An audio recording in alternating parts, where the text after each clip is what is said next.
How we doing?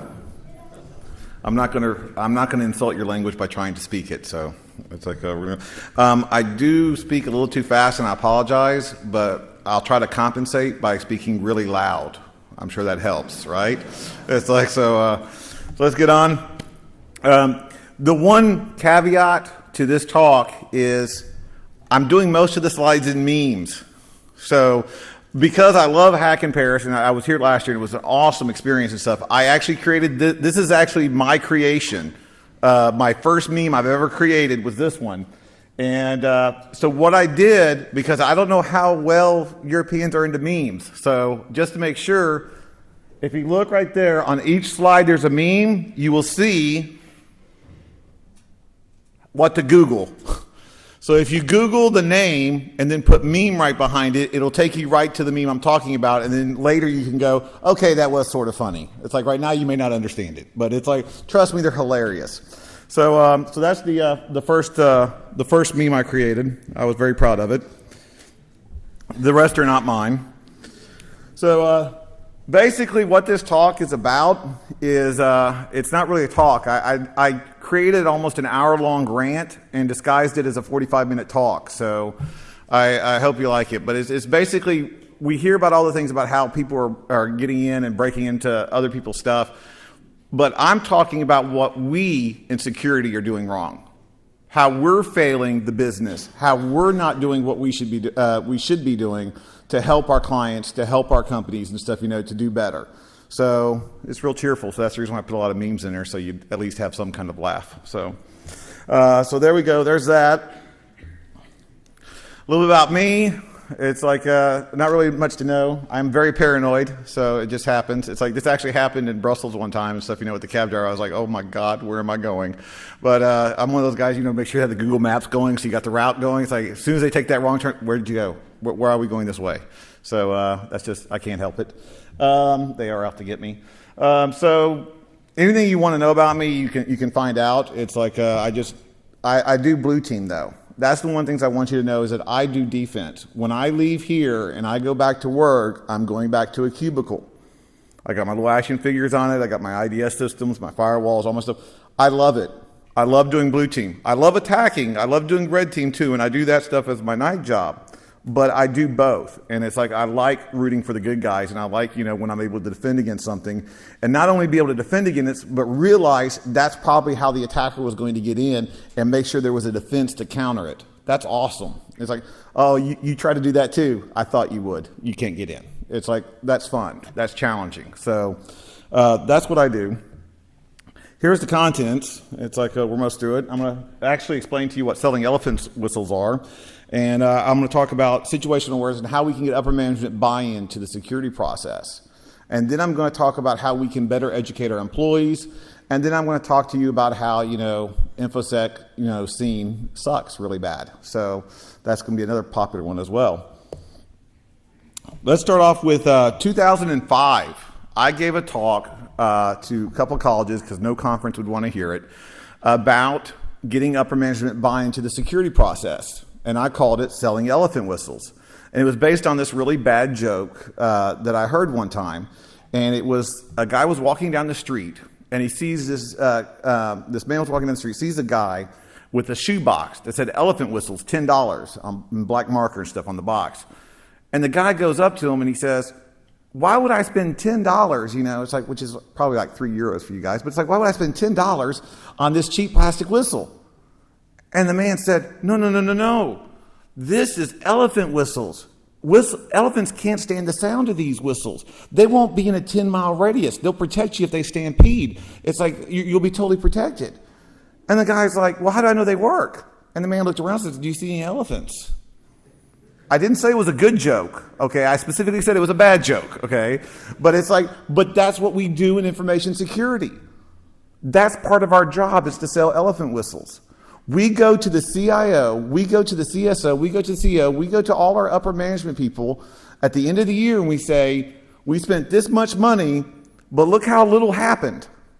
And if you want to make sure nothing else is going to happen, we need another $10 million and stuff, so we can make sure nothing else shows up. How do you prove the negative? how do you actually get them to invest in money when they see absolutely no return on it? Because just like, they say in that movie, The Recruit, and something about the CIA, your successes are secret. Your failures are public. You don't want to be known for what you do because then someone screwed up. So it's really hard sometimes to get that. Well, this is one of the things that I decided to talk about. And so I decided to rehash it and stuff, because I was doing a lot more red teaming stuff and people were interested in my talks. And I was like, I'm going to slip my white hat, defensive talk in and see if anybody notices. So hopefully y'all do. Why did I choose memes? Because memes are the perfect analogy to the information security scene. It's like we all try to figure out 5 billion different ways to say the exact same thing. It's like we hope it gets through. It's like we say, well, if I say it this way, maybe they'll understand. Or if I say it this way, maybe they'll understand. So it's like I decided to choose memes to see, hopefully tie that together and, get a chuckle. Because sometimes I get angry and stuff, and I'm not personally angry. So just remember to look at the slides and chuckle. The first thing that we need to understand is the crutch that we all have. We have a great crutch that we get to use in information security. Like IT oblivious boss guys, I'm the only person having issues sending emails. Restart your Exchange server. We've all had those moments. I have to tell you something though. Bosses aren't stupid. They know what they're doing. They know how to run a business, or they don't run it very long, or if you're in the US, it gets bailed out. But either way and stuff, you don't really get that many CEOs and CSOs that stay in their job long if they're not managing the company and making profit. So we have to stop this illusion and stuff, that we're dealing with stupid people that don't understand what we're doing. Because if we are dealing with people that don't understand what we're doing, we are failing. That means we're not educating them properly. We have to do a better job making sure they understand, because they're intelligent. They know how to run a business. They've done something. They convinced someone else, to run that company for them. So it's like we have to understand how we can communicate them. So we got to figure out ways that we can do that, and ways that we understand, we can communicate it to them so they can understand it. And it's possible. One of the best ways I've found out is what I call situational awareness. It's like the business guy, this deal smells fishy, where do I sign? It's like, we put it in terms that they understand. So I've got a good story on situational awareness, which almost lost me my job, which was exciting. Was the CIO came to me. It was not my idea. I'll still state that on the record. And he decided to do a really cool April Fool's joke to the CEO of the company I work for. And he decided, hey, why don't you create a phishing site, and then on April Fool's Day, we'll send the email to the CEO and say that we were getting phished, and will be a great prank and everybody will laugh. He didn't understand how thorough I am. I actually scraped our whole entire website, hosted it on my website and stuff, at my house and stuff, an IP address. I then created a fake email account with a fake identity of another person and stuff, then sent that with the forged information and the DNS records forged from the Whois information. And we all sent that to the CEO. Well, 8:30 in the morning on a Friday, April Fool's Day, I'm sitting in the CIO's office. The CEO comes down, the COO comes down, and he's not part of the joke. Someone forgot to tell him part of it. So they're both sitting down in the office, and the CIO is going over like, yeah, we're looking into that and stuff. If you'll see this information right here, you'll see this looks a little suspicious. And that was the part where the CEO was going to go, oh, it's a joke. And the CEO was like, because it was done really well. I'm not trying to brag, but it's like it was done pretty good. He was like, oh, so he got compromised too. How did they do that and stuff, And then me and the CIO exchanged that look. That look you give the other guy when he got the joke and you got the joke, but the other guy didn't get the joke? Yeah, that one. And I was like, okay. So the CIO had to break down and tell them, well, it could be also the fact that it's like this is April Fool's Day. CEO was like this. He's like, oh, April Fool's Day. Okay. Stands up, walks out of the room. So I've got a great weekend of getting my resume ready and stuff, so that was good. I had a whole couple of days to get that ready before Monday. And I do go in and I tell the CEO that, not trying to save my job, I promise, and stuff, but I told him that when I did that scraping of the site, some IDS intrusion detection alerts came off. They went off while I was doing that. I know that I was doing something bad. Before that happened, I usually never looked at those. They were just regular alerts.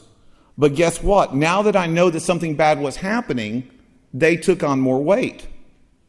They were something now that I could see if something that alert goes off, they might be doing something bad. So I was able to create that situational awareness for the CEO. He realized this could happen. This could be real. I call that a high threat, low impact event. It's a high threat because it could take down your business. It's low impact because either someone that works for you or someone that has an NDA or a pen tester and stuff, has permission to do that kind of activity. So that's what we need to create. We need to have external pen testing. We need to have internal pen testing. We need to be able to create these kind of events to the CEOs and the CIOs to let them know this is how bad it can be. It's not because we're controlling it. Let them see that. I'm going to keep hitting that all the time. There we go. This looks really weird. Okay, so what we're going to do is we need to start creating these high threat, low impact events. We need to show them that because information security is proactive. Awesome. Management is reactive. So basically, we need to proactively make them react to something in a proactive manner. Easy. It's like, so, and that's the things that we do. It's like we need to create those kind of events proactively so they will know how to react to them when they actually happen. The funny part of that whole story is 3 months later, we had our actual first phishing attack.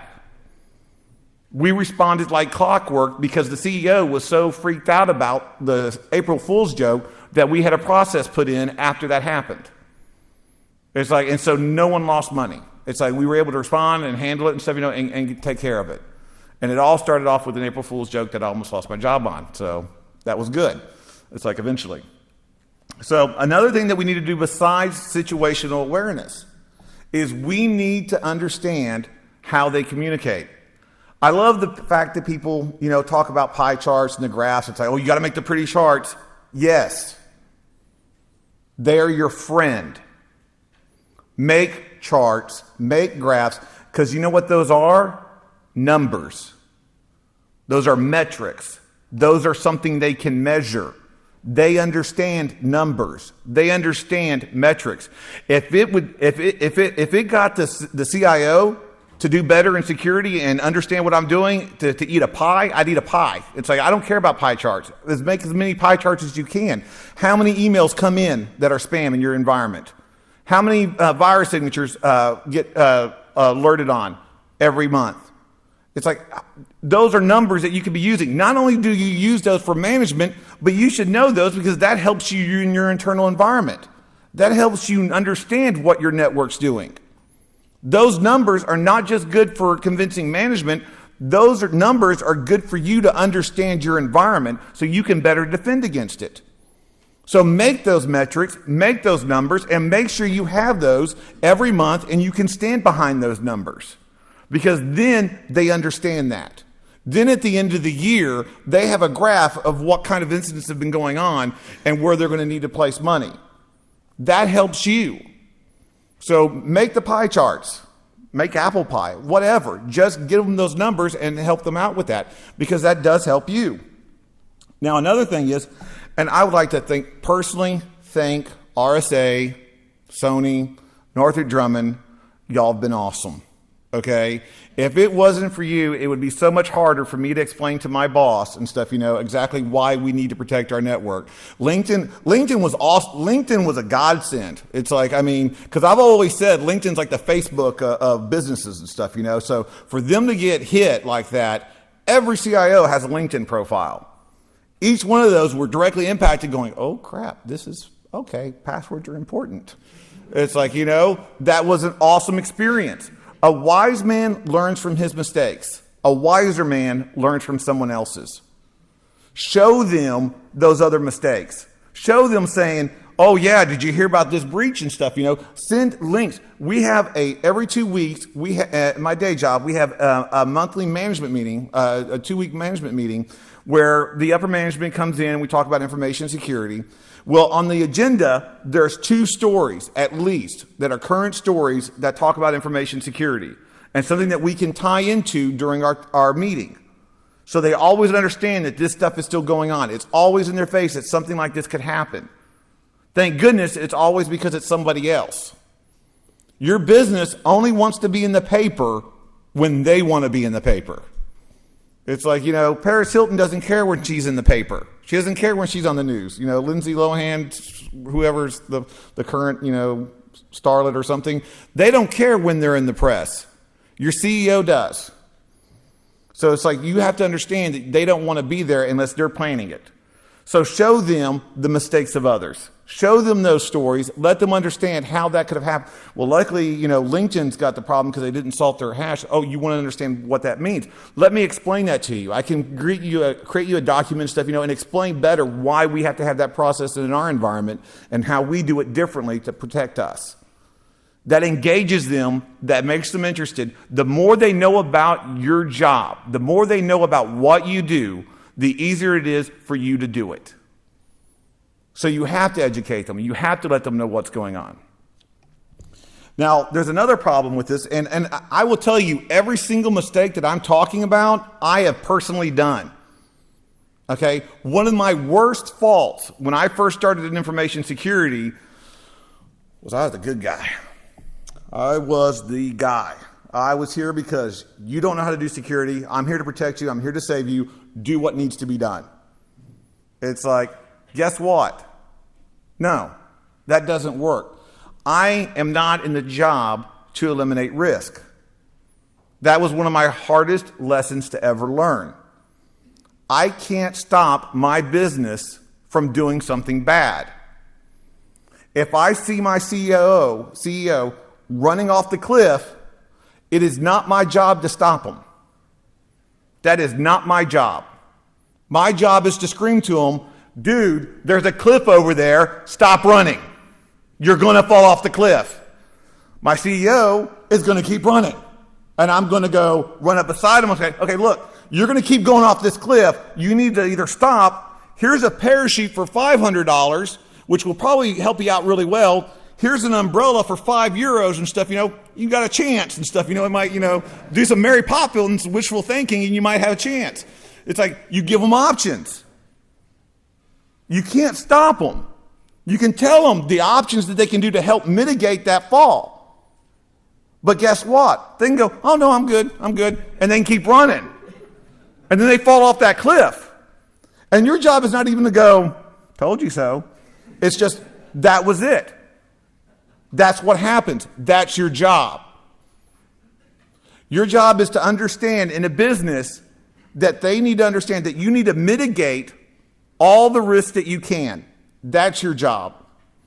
Then your company is going to say to you, okay, we've mitigated all this risk. We still have some more risk. You know what? Let's offset some of that risk to some insurance companies. Or we'll offset this risk because we'll have a third party with a contract saying that they have to do a certain standard of security. So we'll offset some of that risk. And then you know what's going to happen? Then they're going to come up with, we're going to have to accept that risk. We're going to have to do business. We need that thing, what do you call it? The internet. That might be helpful for our business. We're going to have to keep that coming into our network. And I've been to companies that have actually cut down the internet before, stuff, and they've realized, yeah, we might still need that. So we have to show them those things. We have to show them it's like mitigate as much risk as you can, offset what you can't, and then at some point you're going to have to learn to accept it. I mean, I accept it by, drinking lots of Pepsi and, playing video games. It's like we all have our different coping mechanisms, okay? But regardless of how you cope with it, you're going to have to accept some risk. You're going to have to understand that your company's not going to do everything that you say is the right thing to do. Because even though you think that you might be right, they still have to conduct a business and all these other considerations that you're not part of. So I had one time a CEO I came to him with a major problem that no one was listening to. So I totally went around impolitically correct and stuff, going around everybody and stuff to tell him directly that it was an issue. And he's like, man, Jayson, I need you to anytime you see something like this, like, I need you to start reporting to me and telling me these things. No, you don't. because you don't have the context. It's like this one, it was a special occasion, but if I come to you everything, you're going to like freak out and stuff, It's like you're not going to understand how to cope with all that. It's like my job is to be the most harshest on the security. You need a filter. My boss was the filter. He would take all that and then put it in a business perspective and then give it to the CEOs and the CIOs and stuff, to let them understand. Because, I'm always seeing, I don't see the nice, green field and stuff, I see the zombies that are about to come out of the trees at me. So it's like, that's my world. It's like, it's a really pretty world. It's great when you have kids because, it's like, what's that? It's like, what's going on? So it's like it's a paranoid parrot. So it's like, so that's how I live. I told someone in one time, it's like, you pay me to be paranoid. That's part of my job description. So when we're doing this, and one of the key things that we need to communicate through this is talking to management. All this that I've talked about, this whole part that I've talked about was one important thing. Communication.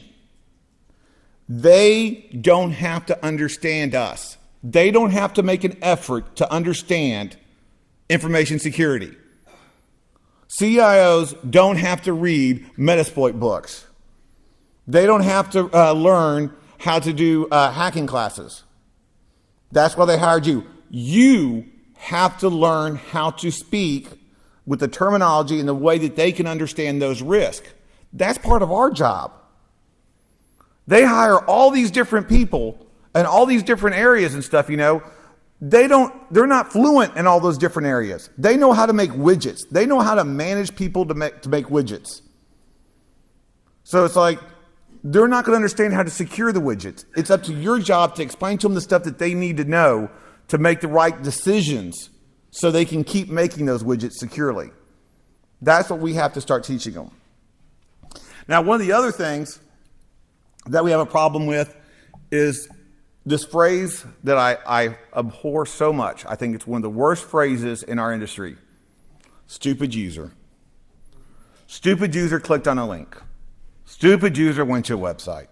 Stupid information security didn't properly train their employees. That's what I say. Those employees are smart enough to do their job. We would like to think that this is every single employee in our workforce. Sorry, it's not. They're smart enough to do their job. They got hired to do a job that they needed to do. They're intelligent and they're trainable, or they wouldn't be doing their job. So it is part of your job to teach them the other aspect of their employment, which is information security. We need to start training them on that. Not just, excusing their behavior by just calling them stupid. We need to realize we have a great workforce. These guys are intelligent. Trust me. If you don't think that you have creative and intelligent employees, take solitaire off their computer. Take solitaire off their computer, see how creative they get. See how fast solitaire comes back onto that computer. Deny them internet access to Facebook. You see how creative they can be. They can be creative. They will get their stuff when they're challenged. It's like I've seen more incidents of internal breaches done by boredom than malicious intent. Because you got Bob in accounting, and he's like just bored out of his skull, because we took solitaire off the computer, so what else is he going to do? So, hey, let's click on the network neighborhood. Oh my gosh, there's all these servers. I wonder what they do. Oh, let me click on those. Oh, everything's read-writable.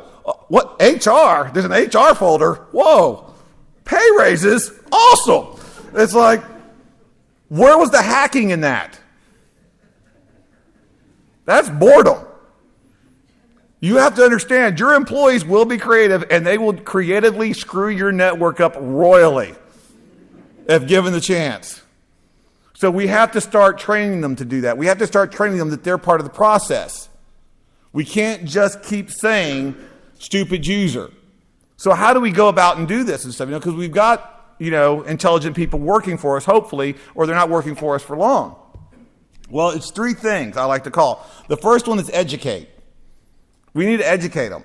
I was on a job on the West Coast and stuff, and I worked on these. I was supposed to go and break into 10 bank branches. That was my job, was to break into 10 bank branches and drop in a little phone plug and stuff, and get access and stuff to their internal network. I went in there. I had no valid ID for the name I was using because I just made the name up. I think it was from Firefly or, Farscape or something. So I used one of those names. I had no driver's license or ID that would back that up. I was wearing a blue work shirt that said DEF CON on it because I like to come with warning labels. And it's like a fake number that if you dialed it, it would have just gone nowhere because it was a fake number and a fake company name. But I signed into the vendor log. I told them, we're trying to check out, there's power outages and stuff, and some brownouts at the main office, and we're going to make sure that your surge protectors are working properly because of the voltage regulation stuff, it's causing temporal shifts and stuff, with the main TCP stacks and stuff, that are coming through the network. So what I got to do is I got to plug this device in, that'll do the monitoring stuff, and it'll report back through the Ethernet. So it's like, just let me plug these in real quick. And also, by the way, while I'm doing that, I need you to take me a tour and make sure all the other computers have power supplies and power surge protectors. They escorted me behind the teller line, through the drive-through windows, through the vault area, all of it. I had a bag. I could have had an Uzi in there. It's like, but they left. It was America. I mean, come on. So I could have done all that because you know why? I didn't come in with a ski mask and a shotgun. If I would have gone into that bank with a ski mask and a shotgun, every single person would have responded the exact right way. They would have known how to respond. They would have done it properly. They would have set the silent alarm. They would listen to the commands. They would do everything that they were supposed to do. They would have handled it excellently because that's what they were trained for. They weren't trained for the weird geek dude and stuff, plugging in devices into their network. So we need to start educating them on those kind of attacks. Once we start educating them, they will respond properly. But it's not until that education happens we can hold them to task. So we have to start doing that. Another way to do that, and an important one, is we need to empower them. We need to make them feel confident. How many people in your facility, in your company, how many of the regular workers in the mail room, your CEO, how many of them know that they're part of the security team? Does any people in your employment know that they're also part of information security? That's one of their duties. No. So where do they go? Do they know where to report something suspicious? Do they know who to call when they get a suspicious email? Do they know who to contact if they see a stranger in the building?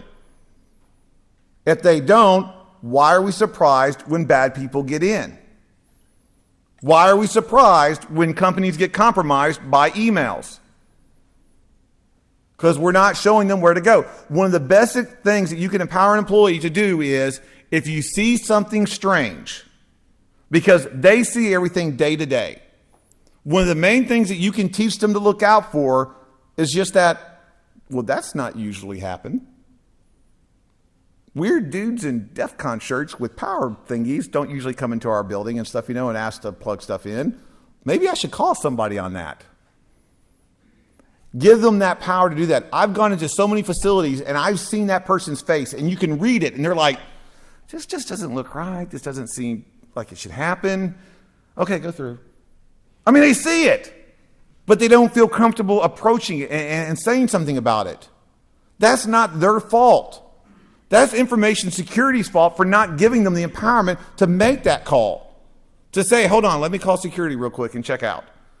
And I tell people, it's like, if you think that something fishy's going on and stuff, you don't have to tackle the dude, because it might be me. I don't want to get tackled, okay? You can at least let the person go through and then call security.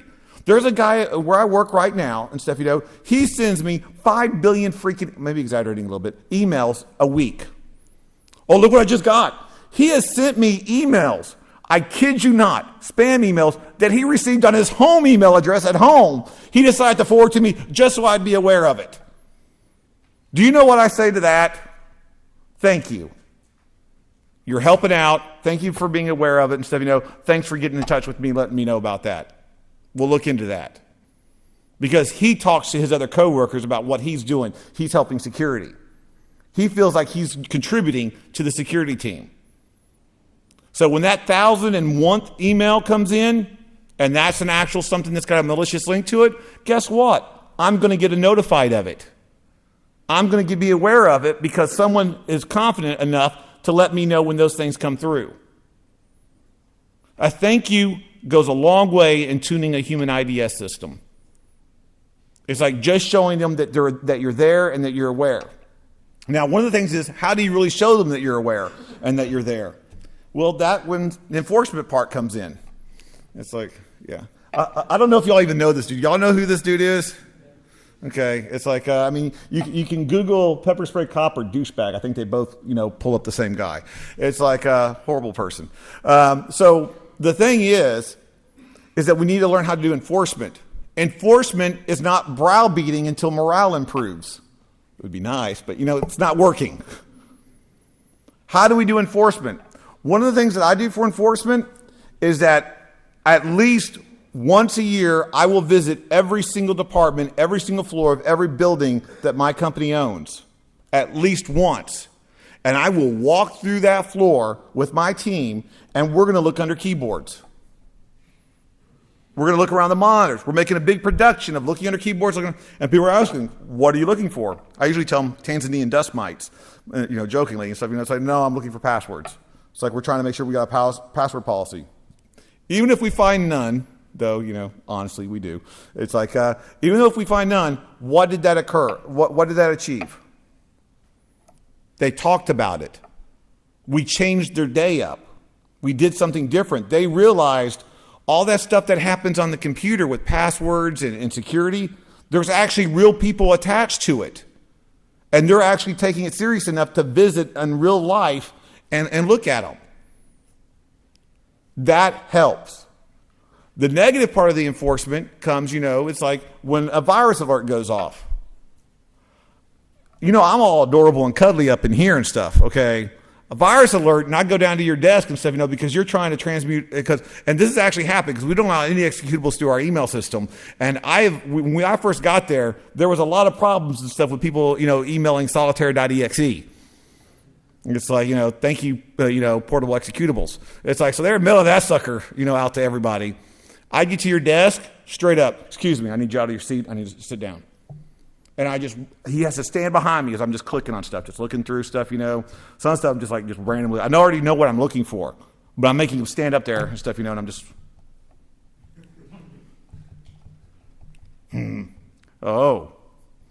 just random, Okay, and then I say, excuse me, do you understand there's a policy and stuff? Did you read our policy book and stuff, about executables in our email system? It's like that was part of your job. It's like we take this very seriously and stuff, there could be something that's malware or some kind of virus and stuff that goes through your email system. This is not allowed, and this is the reason why it's not allowed. It's like, so if you need to refer back to your policy, I can send you an email with the actual link. You can click on that one. It's like I get out of there, I leave. Guess who I educated? Not just him. The 25 people around him that were looking and not looking, I was like, oh crap, that guy's freaking screwed. It's like, I trained all those people. All the people that those people are talking about at the water cooler going, did you see Bob get reamed by that guy? Oh my gosh, Bob's really getting a hard time here at this conference. But it's like, yeah, it's like that guy's like, he just really screwed up. It's like, and then they go home and I tell their friends, oh my gosh, you seen this guy at work today? It's like some just idiot dressed really weird and stuff, came down and just tore this guy a new one. It's like, well, I don't want to be Bob right now. That's how you do the education through enforcement. That's the negative kind. Another kind is a lady at our job. You know what she did? She found a USB drive in our parking lot. Chris. Oh, I'm sorry. It's like, so she found a USB drive lying in the parking lot. It's like, you know what she did? She didn't open it. She didn't put it in her computer to see what it was. She turned it into security. Her picture and the story of what she did and why it was important and the links to the actual policy on how we have USB drives was printed in our bi-monthly newsletter that goes to every single employee in the company. She gets to go, oh, look at me. I got recognition. But you know what happens to everybody else? There's that Bob in accounting going, that effing Sally. She's always getting the attention. She started the heart walk and stuff, and she did the cancer awareness training and stuff, Miss Goody Two, now she's getting this. I can freaking stop people if they're trying to tailgate me. I can make sure people are doing their passwords right. I can get recognition for doing this. This is easy. I mean, it was Sally, for gosh sakes. So that's the kind of competition you can foster. It's like get people interested in trying to be recognized for doing something good. Create a reward system for that. So make them understand that they're part of the process. It's like, so those are the three things. We need to learn how to educate our employees properly. We need to empower them to act on those changes that they've learned. And then we need to give proper negative reinforcement and stuff when it occurs. And when an infraction happens or when something good happens. We need to understand those.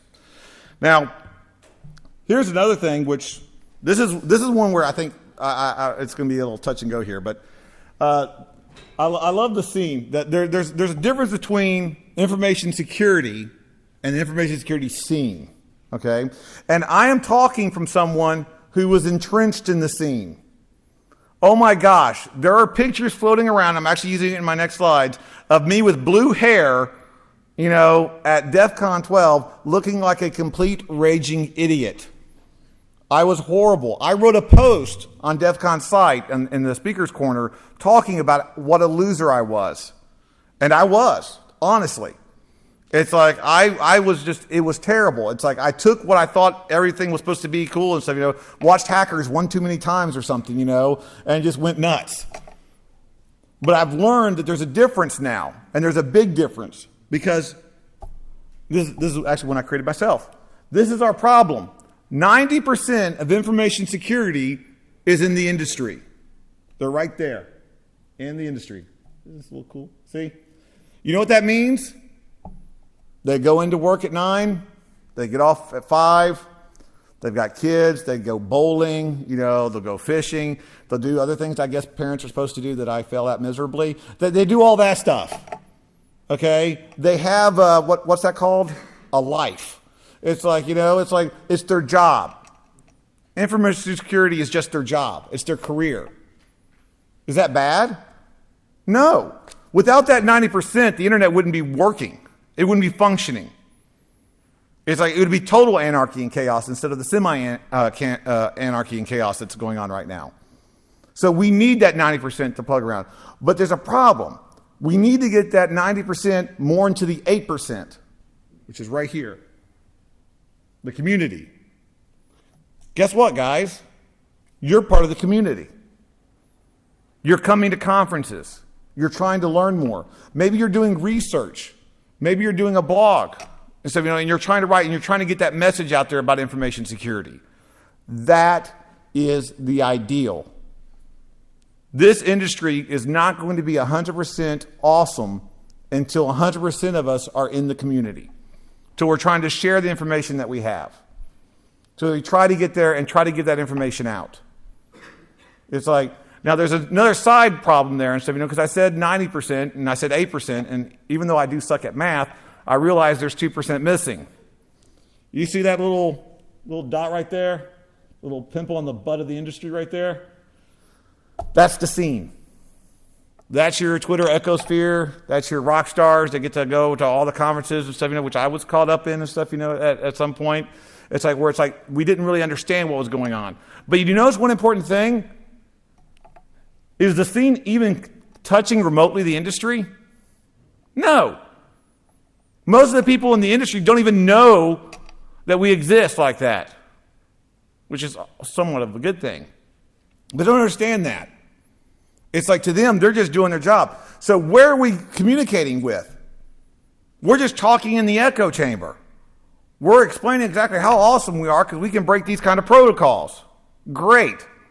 Until you give that information to the people that actually have to fix and patch those protocols, shut up. Start giving the information out to the people that need it instead of the people that already know it and stuff, and that reaffirm exactly how awesome you are. Because I am tired of INFOSEC rock stars. It's about time that we understand it's not all that. And the best way to look at that, I notice a lot of people are more quiet during this part of it for some strange reason. But I want you to understand this right here, and I'll read this out because I think it's really important. This was done by Henry Rollins. Listen to the stage manager and get on stage when they tell you to. No one has the time for your rock star BS. None of the techs backstage care if you're David Bowie or the Milkman. When you act like a jerk, they are completely unimpressed with your infantile display that you might think comes with your dubious status. They were here hours before you building the stage. They will be here hours after you leave tearing it down. They should get your salary and you should get theirs. They put in work. It's like you go on stage. It's like, what's wrong with this picture? It's like, that's why I love Henry Rollins. He was a singer for Black Flag, if you want to Google him and stuff, It's like, because he was a rock star. He actually deserved the title of a rock star. He just didn't act like it and throw it in your face. It's like, so we need more people like, Henry Rollins in our industry. You know who else we need more people like? David Lee. Not David Lee Roth. I know I'm talking about rock stars. David Lee. You know who David Lee is? He's a cop in Florida. He was patrolling his beat. He sees a Volkswagen Bug that he's never seen before in his neighborhood. So he decides to run the plates on that Bug. The car was stolen. He gets out and talks to the guy, pulls him over, gets in a tussle, almost loses his gun, almost dies, apprehends the guy. Do you know who the guy was? Ted Bundy. A lot of us know who Ted Bundy is. He's a famous serial killer in the U.S. I guarantee you ask anybody in Florida who David Lee is, you're going to get zilch. Nothing. No one's going to know that name. They'll all know Ted Bundy. They use that to scare their daughters when they go to college. Don't be careful. There could be a Ted Bundy around and stuff, He's like the boogeyman. But we don't know David Lee. What's wrong with that picture? Nothing. You know why? Because David Lee was doing his job. David Lee didn't do it to get a book deal. David Lee didn't do it to get a movie of the week or something, on television. He did it because it was his job. What about, Rolf Mueller? It's like, it's not no techno guy from Berlin, I promise, okay? It's like him and his partner were, driving out in this neighborhood. It's like in a very bad part of town. It's like, and they see this African-American guy running up to him, naked, handcuffs on, a little kinky. Didn't automatically assume the guy was on drugs. Didn't automatically assume that this guy was a crackpot. They didn't beat him down and try to arrest him and throw him in the backseat of their car. You know what they did? They asked him what was wrong. They listened to his story, and they then went back to the house that he was talking about and arrested Jeffrey Dahmer. A lot of us know who Jeffrey Dahmer is, and especially with all these zombie, cannibals eating people's faces and stuff lately. It's like, so we all know who that guy is. But what about Rolf? We don't know about him. He was doing his job. What about Jonas Salk? Not the Jonas Brothers, not to get in the pop thing. It's like nothing against Jonas because we're in Disney. So it's like, what about Jonas Salk? Are we familiar with him? He's not law enforcement. He didn't kill anybody. He didn't arrest anybody. He just cured polio. What I'm saying is, it's great to be a good guy, and it's fun to get attention, but it's even better to help out your community. It's even better to be able to be a positive influence in your community. That's what we need to start getting together. Now, there's a problem with that, and I've come across this, a few times here and there, and that is, we're a freaking cynical bunch. This whole positive reinforcement, we're not so good at. It's like, especially among ourselves.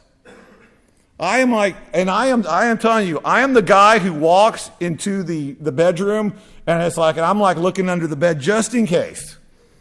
I'm the guy who sees something on television and I can tell you 5 different ways how that can go wrong. I live a very rosy, life. It's like, so what happens when people come up to you? It's like, the problem is when we start speaking out, there are so many people there to tell us what we're doing wrong. There are so many people there that you get afraid. That you're like, I don't want to say this. I might know that. So many people in this audience know the answers that the speakers are saying. A lot of people, I've given talks before, and I've known there's people way more intelligent than me in the audience and stuff, who could have given my talk. But they don't. They won't even raise their hand to answer a question that I know that they knew.